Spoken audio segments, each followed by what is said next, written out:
이번 강의의 키 핵심이 되는 것은요, 가장 중요한 것은 이제 등록사업자의 요건이 있죠. 이걸 머릿속에 좀 연상해 주시면 되겠습니다. 그래서 우리가 보게 되면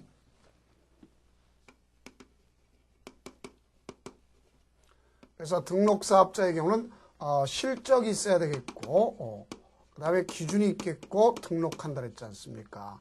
그래서 실적은 연간을 기점으로 해요. 그래서 20호 이상 30호 되는 경우가 없고요. 30세대는 이상은 될 수 있다 그랬죠. 왜? 이거는 도시형 생활주택 플러스 도시형 생활주택에서 원룸 플러스 1세대 같은 게 있기 때문에 그렇습니다. 도시형 생활주택에서. 자, 그다음에 20세대 이상이 있다 그랬고 1만 제곱미터 이상이 있다 그랬습니다. 기준은 자본금은 3억 이상 되겠고, 자, 인적 기준은 1명 이상, 1인 이상 되겠죠. 1인 이상. 왜 그러냐면, 여기는 토목과 건축이기 때문에 각 기술자 1인 이상. 그 다음에, 우리가 물적 요소, 사무실은 22제곱미터 이상 된다 그랬어요. 그러니까 누구한테 등록하는 거냐? 국토장관한테 등록한다. 하는 볼 수 있겠고요. 그 다음, 비등록사업 주체 중에서는, 자, 반대가 되는 것이 비등록 사업 주체가 있더랬죠. 그럼 이 비등록 사업 주체의 경우는 공공주체와 민간주체를 했어요. 민간주체 중에서는 특히 우리가 세 가지가 있죠. 토지 소유자, 또 주택조합 고용자. 근데 여기서 보면 리모델링을 제외하고 이들은 공동으로 할 수 있다고 고용자는 반드시 해야 한다 하는 거 꼭 아셔야 되겠습니다.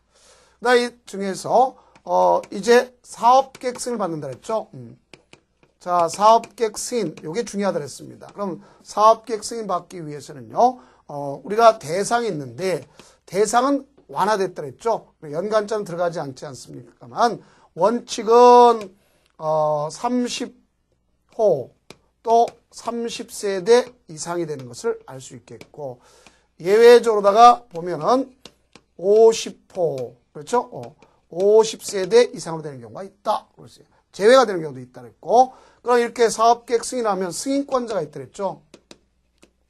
승인권자는 3단계로 되어 있다 그랬어요. 3단계가 누가 될 것이냐 하는 것을 아셔야 되겠죠. 자, 그러면 10만 제곱미터를 기점으로 해서 10만 제곱미터 미만이면 특광자 시장 군수, 10만 제곱미터 이상이면 시도지사 대도시장. 이렇게 정리를 했습니다. 그 다음 국토장관이 있다 그랬죠. 국토장관이 하는 것은 국책사업과 관련된 특히 잘 알아둘 것은 국가라든가 LH공사, 한국토지주택공사 이들이 된다. 그 다음에 여기는 소유권을 갖다 확보해야 된다 그랬죠. 소유권 확보. 근데 소유권을 확보해야 되는 것이 원칙이지만 확보하지 않고 되는 것이 세 가지 경우가 있다. 그래서 첫째 80%를 얻고 나머지에 대해서 매도 청구하는 경우가 있다. 권능을 갖다 확보했다든가 또 국가, 지단체, LH공사, 지방공사를 하지 않아도 된다. 근데 여기서 보면 이 80% 얻고 매도 청구하는 매도 청구가 중요하다 그랬죠.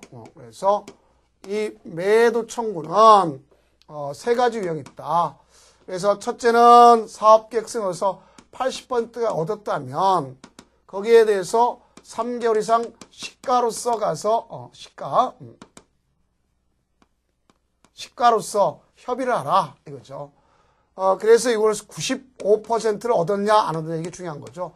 95% 얻었다면 누구나 다 매도 청구할 수 있고 95%를 얻지 못했다 그러면 10년 지구단위 계획구역 10년 전서부터 갖고 있는 자 이들 제외한 자한테 매도 청구할 수 있다 그랬죠. 또 우리가 리모델링에 동의하지 않은 자 역시 된다 그랬고 나아가서 소유권이 불명확한 경우도 해당한다 이렇게 되어 있습니다. 자, 그다음에 이들은 가서 이 사업계획 승인 얻었다 그러면 착수하도록 되어 있다 그랬죠. 착수 몇 년에 착수는 3년 내. 자, 분할해서 가져간다 그럼 착수했으면 2년 내 가져가도록 되는 것도 알 수 있다 그랬었죠. 그다음 여기는 시행자를 갖다 보호해 주는 쪽에서 재원을 갖다 보호해 주는 것도 있고 가서 택지를 보호해 주는 것이 있다. 그래서 택지는 두 가지가 있다 그랬죠.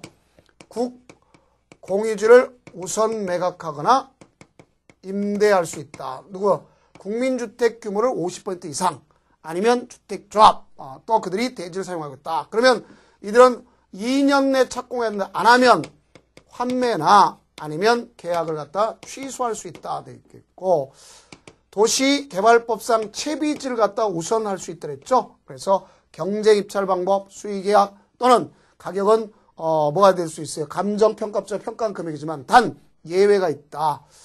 60제곱미터 이하의 국민주택이라든가 85제곱미터 임대주택을 짓겠다. 그러면 어떻게 할 것이냐. 되게 기본적으로 보기에는 조성 원가대로 한다 하는 걸 배웠습니다. 다음에 가서 이 사용 검사를 봤는데, 사용 검사는 시장군구청장과 국토장관이 있다는데, 자, 이때 간선시설을 갖다 간선시설을 설치 의무가 돼 있다 하는 걸 배웠습니다. 자, 그러면 이게 보면 이 사용 검사하면 이제 그걸 갖다 공급하는 거죠. 자, 다음 뭘 배웠냐면 주택조합을 배웠어요. 그 이 주택조합의 경우는 크게 봐서 뭐까지 했냐, 세 가지가 있다 그랬죠. 자, 뭐가 있어요? 지역, 직장, 리모델링. 그래서 이건 주택조합이란 건 다수 사람이 주택을 갖다가 갖거나 리모델링하기 위해서 하는 것인데, 법인격 없는 단체를 했지 않습니까? 그래서 지역은 동일, 직장도 동일, 단 여기에 대해서 지역은 6개월 이상 거주가 됐어야 되겠고, 그 다음 지역이나 직장이나 유주택자도 된다. 85제곱미터 이하도 된다 그랬습니다. 무주택자도 되는데, 무주택은 직정주택조합은 국민주택을 우선 공급받기 위해서는 반드시 무주택자여야 된다는 거 꼭 연상하시면 되겠고요.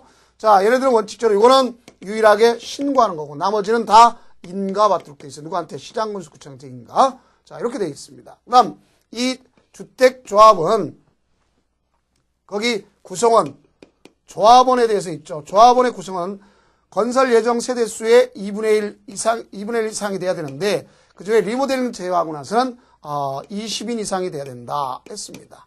또 여기 조합원에 조합설립 인가 이후에 신규가 교체할 수 있느냐 없느냐, 원칙적으로 신규라든가 교체 가입은 조합설립 인가 이후에 할 수가 없는 게 원칙입니다. 어느 게 원칙인데, 예외적으로 가능한 게 있어요. 미달됐거나 충원하는 경우 가능하다 그랬어요. 보충하는 경우. 그래서 이거는 사양 무탈 변경. 그래서 조합을 사망했다, 양도했다, 무자격자다, 탈퇴했다, 변경해서 2분의 1 미만이면 할 수 있다. 이걸 해야 되는 거죠. 이게 지금 여기에 가장 키워드가 되는 것이고 키포인트다 하는 것을 꼭 명심해 주세요. 이렇게 줄거리를 꼭 찾아가세요. 좀 어렵겠지만 이렇게 찾아놓으면 아주 이것이 시험 문제 딱딱 떨어지는 답이 될 것입니다. 자, 그러면 이제 다음은 뭐에 대해서 나타 보시면 공급 파트입니다.